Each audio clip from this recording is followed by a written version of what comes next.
now the D Tycoon Show. First of all, thank you so much to our sponsor, Reverend Catherine Brown, D Tycoon. This is Bill Morton, President of the Rogers Park Chamber of Commerce, and I am Trudy Leong, Administrator of the Rogers Park Chamber of Commerce. Our very special guest today is Jerry Packer of the New Year Co-eds. Welcome, Jerry. Hi, Jerry. So glad to have you here. Thank you. Good to be here. Yes. Is this the time for me to say my thing? Or? Yes. Yeah. Okay, Tell us a okay, little well- bit about the New Year Co-eds. Right. Well, I intended to do my presentation out of my head and just write a few notes and to have them available, but I think I'm probably going to actually be reading most of it. So Okay. here's the information anyway. That's an interesting story. Okay, there's. I was hoping that a very special lady could be here, Elaine Macejack, and unfortunately she wasn't able to be with us here today. She's a storyteller, an author, a ventriloquist, and a puppeteer, and really a remarkable lady. And I was actually hoping that she would allow me to write her biography because she's such a special individual in regard to that. But she just doesn't want me to write it, so I guess there's nothing I can do. It's her choice. Elaine was born in 1931, and at age 30 in 1961, she started a social group for mentally disabled people. It was a hobby for her, and she started with 7 high school girls. Later, boys were added to the group, and over the years it grew, and the name eventually became New Year Co-eds. In the first 15 to 25 years of the group, they met on Friday evenings and later on Saturday evenings, and using limited self-financing and much creativity, they improvised ways to entertain themselves. Later, all that changed. They started receiving a yearly donation subsidizing them, and most activities became field trips, some quite costly.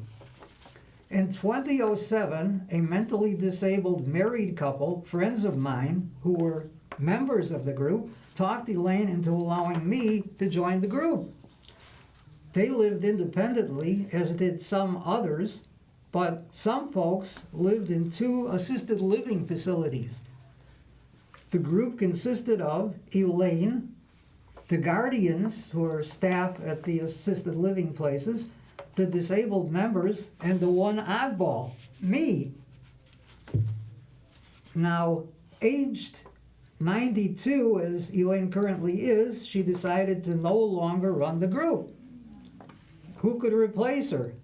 The guardians had their full-time jobs, no time to take on this extra responsibility to run a group. An outsider, how long would it take to train them? Could someone be found who had the time and willing to be an unpaid volunteer? A leader was needed, able and willing. All signs pointed to me. A leadership background, available time, and desire. I stepped in, and it's a hobby to me as it was to Elaine. It feels natural. But even though it's a tax-exempt nonprofit charity, and donations to this group are likely a good tax write-off, those who have been financing the group, financially supporting us, have decided to stop. All right, so So you have to come up with innovative ways. What kind of ways did you find to run the group without with less financial backing? Well, there is no real way. I managed to come up with a certain amount of additional funding from other sources, but it's very limited. And unless we find more, we might have to end the group. well, what kind of events do you do?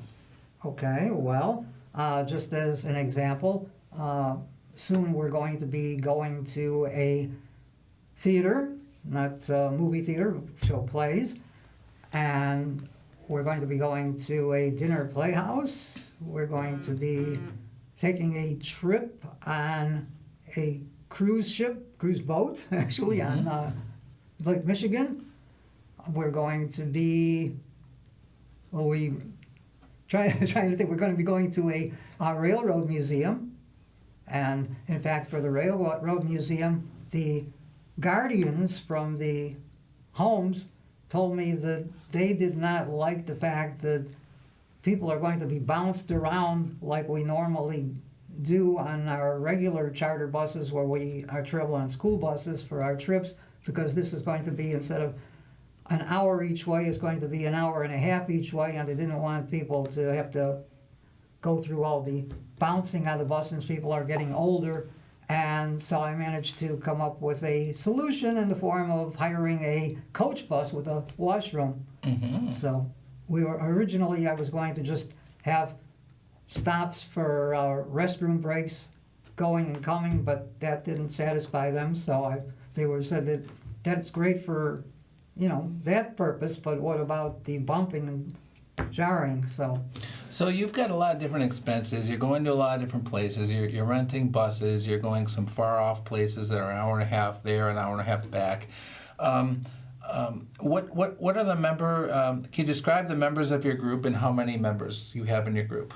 Well, there's, as I mentioned previously, there are the independent people and there are the people from the 2 assisted living facilities. So there's about 1/3 of the group in each. So there are 2 assisted living facilities, and both of those have about a dozen people, and there's about a dozen independent people. So about 36 people altogether.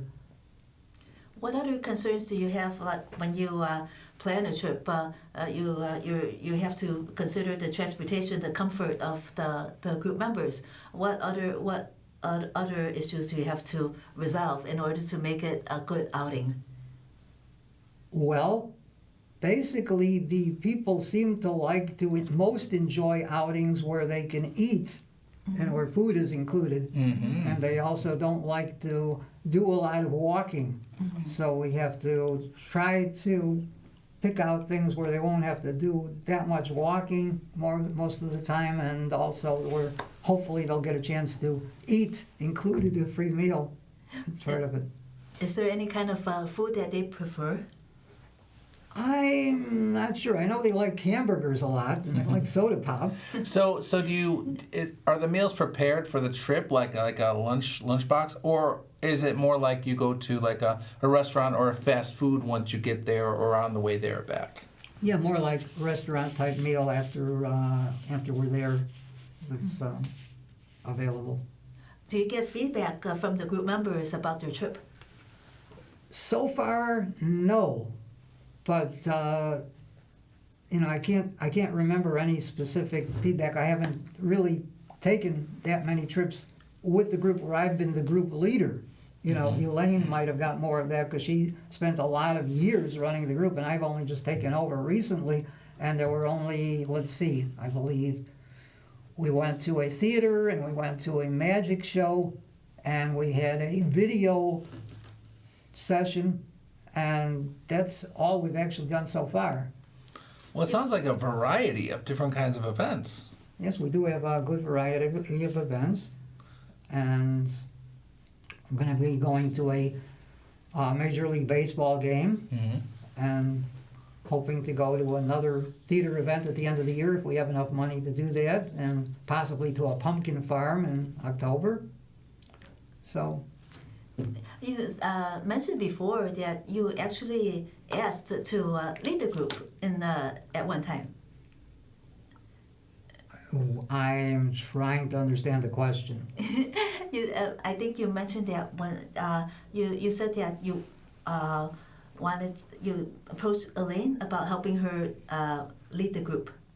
Yes, well, actually, sometime a number of years ago, before Elaine announced that she was retiring from running the group, I brought it to her that, Elaine, you're probably not going to be running this group forever. Someday you might retire from doing it, and what will happen then? And I had suggested that I might be willing to take over at that time. And at that time, she kind of turned me down. She said she didn't think it would be a good idea. So, but it turned out okay in the end. What do you like How did you most? convince her, actually? How did you convince her? Well, I'm not really sure. I think it's just the fact that she had one of the staff, one of the guardians from one of the assisted living facilities had suggested that they were going to try to run it, and then they turned out that they just didn't have enough time. So I just, told Elaine again, I says, look, she doesn't seem to be doing it, the staff member. I says, she doesn't seem to have the time or whatever. She says, yeah, Elaine says she told me she doesn't really have time. So I says, well, why don't you let me try it? So I kind of, I don't know, somehow I got her to listen and I started doing it. So you won the position. I guess so, you could say that. With a little bit of assertiveness, I guess. And when you were a member of the group, you actually went with the trips and got got the free outings like the boat rides and the Right. different type of activities. Right, there were only token fees charged, as I still do charge people a token fee, and basically it was only a fraction of what it actually cost us because of the subsidies we were getting. What do you like most about running the group? That's a good question. I don't know, it's just fun. I mean, to me, it's just like being a fish in water, if you can understand. It just feels right.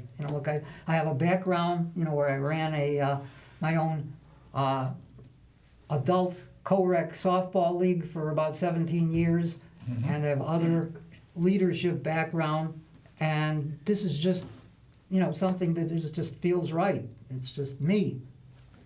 How much time do you spend, do you figure, to run the group? How many hours per week do you actually work at organizing and planning?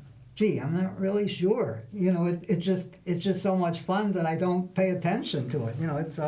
There's some days where I spend all day and go without eating, and just find out all of a sudden it's 8, 9, 10, 11 in the evening, and I started from maybe 10 or more in the morning, and I just go right through, and I just don't pay attention because it's just I'm just doing it. And other days I don't have to do as much, but it's just you don't notice it because you're having fun. It's not work. So how are the different events chosen?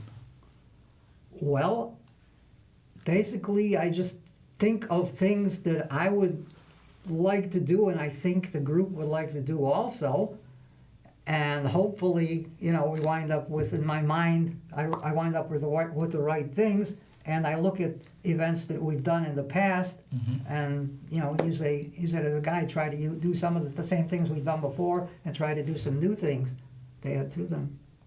What are some other challenges that you face besides the funding and the comfort of the travel and to make sure that the residents the group members are taken care of? Okay, well, we operate through the Evanston YWCA, and Elaine used to have an arrangement with them before COVID that she had them make up a little brochure. She would tell them the trips she was planning to take, and they would print up a little brochure and mail them out to everybody. And now we don't have that system anymore, so now I have to find a way to distribute the information to people and let them know about it. How do you do it? How do you let the people know about what's coming up? Well, so far what I did is I just put together a calendar which I hand printed on paper and I photocopied and mailed them out by postal mail to people myself. And is that a calendar for approximately the whole year about what events are going to be coming up? we got through from basically February through August is the schedule that I did, and I don't know how much funding we're going to have available to do trips after that, but if we do have, I'll deal with that then. And just to kind of double back on this, when was this group started, and how many years ago was that? It was started over 60 years ago by Elaine in 1961. Like I said, she was 30 years old, and born in 1931, and in 1961 she started her group, and it just blossomed. So this was way before Meetup.com. This is a nonprofit organization that's been running, charitable organization that's been running for this long. So before the funding, was it Elaine that was contributing money for the trips? No, it was not. As I mentioned previously, there was people were coming up with their own innovative ideas in how to do recreation at the least cost to themselves, because it was basically coming out of their own pockets, and they had to pay for everything. So, and Elaine happened to mention to me at least once they went and had a what's the expression that I'm looking for? Treasure hunt. That at least once they did a treasure hunt, and I'm thinking that probably they did that more than once, and they probably attended some movies and whatever they could afford on their own. She didn't really remember that well at this time. So it was kind of like a committee of the group members then that decided how they would plan the trip, how to pay for it, and then where to go at one time. Well, she used to have them meet on Friday evenings, and then later it was Saturday evenings. And she said after they got together, wherever it was, I guess it must have been at the YWCA, then they would decide what they were going to do. So I would imagine that Elaine probably made most of the decisions, but she did leave it up to individuals to come up with ideas. And I guess it worked, because they managed to do it for anywhere from 15 to 25 years. I'm not sure how long, until finally the funding came in and they were able to start the more current activities of the present group. Do you know the story behind the funding? How that family suddenly decided to donate?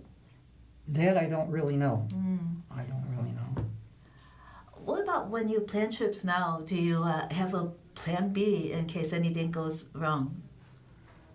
I would say probably not. Okay. I don't Rainy day plan. I don't think Elaine ever had a plan B, and I don't really either. Just hope that everything works well. Sometimes, the trips that I've had, like we had a trip to a magic show recently, and one of the people didn't show up. That was, told me they were coming and never canceled and just didn't show up. So things like that happen, and you have to try to make sure that everybody is paid, and even though it's just a token amount. And what do you think was your most successful trip that you planned? Well, there hasn't been that much so far that I've done. Like I said, we had a trip to something like a pumpkin farm back in October, and that was a total flop. That was the first thing I planned. It was a folly, because I didn't get a head count first of how many people were going to attend, so I wound up paying almost $1,000 for a chartered bus out of our fund, and we only wound up with about 6 people that finally wanted to go. So I decided, well, rather than take a chance on that, I'll see if I can get some of the money back. They said they'd give me half back as a credit if I canceled, the bus company, so I did that. And then we went on a successful trip to a theater, and then we had the magic show, and my co-coordinator, as I call her, who seems to prefer to be more of an assistant, she ran a video day for us. So we had that at the YWCA. So you had a learning curve. I guess you could say that, yeah. But there's other things planned, and we'll see what happens. When the group members go on trips, how engaged are they? Like, for instance, at the magic show, maybe the magician would ask for some audience participation. Are the group members up for doing anything like that? I do not know. He asked for some audience members, and he kind of pointed to specific people, and he didn't point to any of our people, so I don't really know. Did your group members have any comment about the magic show when it finished? Did they talk with you about it? I don't remember anybody really saying anything much. Some people were in the situation that I was in, where they couldn't really see too much of what was going on. Elaine said she didn't like it because she was there at the magic show. In fact, she signed up for most of the trips that I have planned. So And when you when the trips are at end, and then let's say when you're riding back, do the group members discuss among themselves? Do you notice about what had happened and discuss their experiences? I haven't noticed that. Not really, no. Are the group members talkative? Do they communicate with each other? Some of them do, especially the independent people do. Yes, the ones from the assisted living facilities, not so much.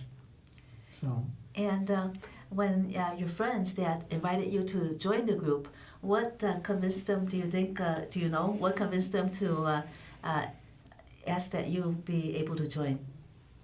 I don't know. I think just the fact that I was their friend and they liked me and they wanted me to participate with them.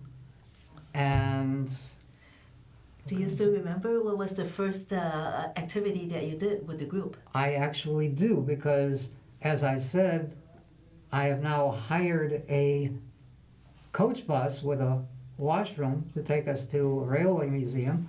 And the first activity I did with the group had a coach bus with a washroom, and it's the only one in the whole history of the group that Elaine has ever hired.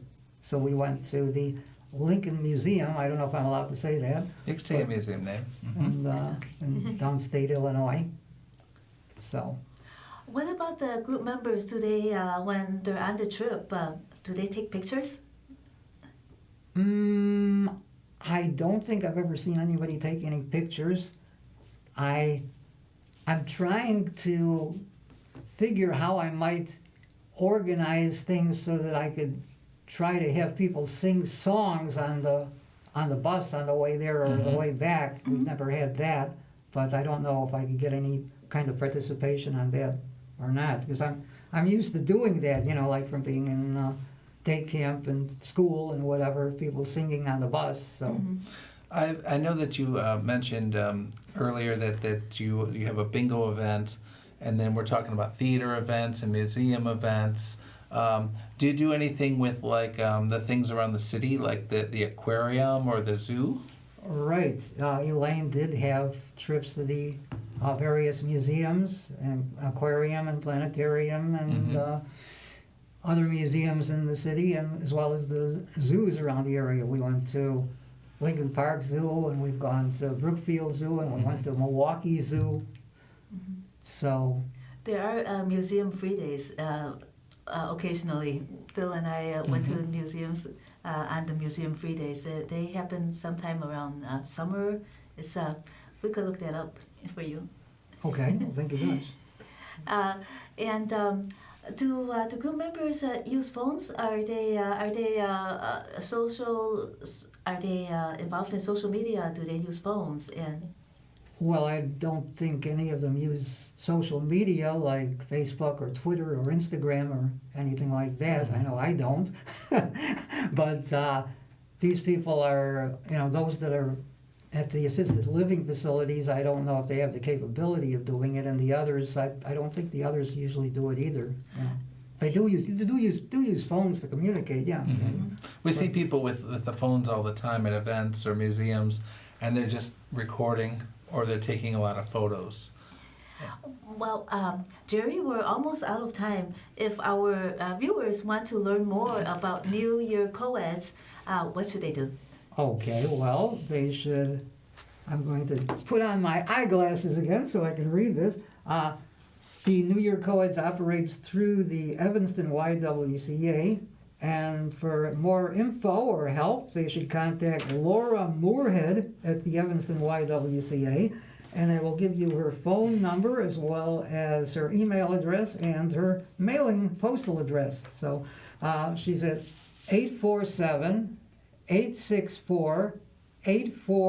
847-864-8445, extension 2122, and email lmoorhead, MOOREHEAD, at ywca.org. I'm sorry. Why don't you say dash or hyphen?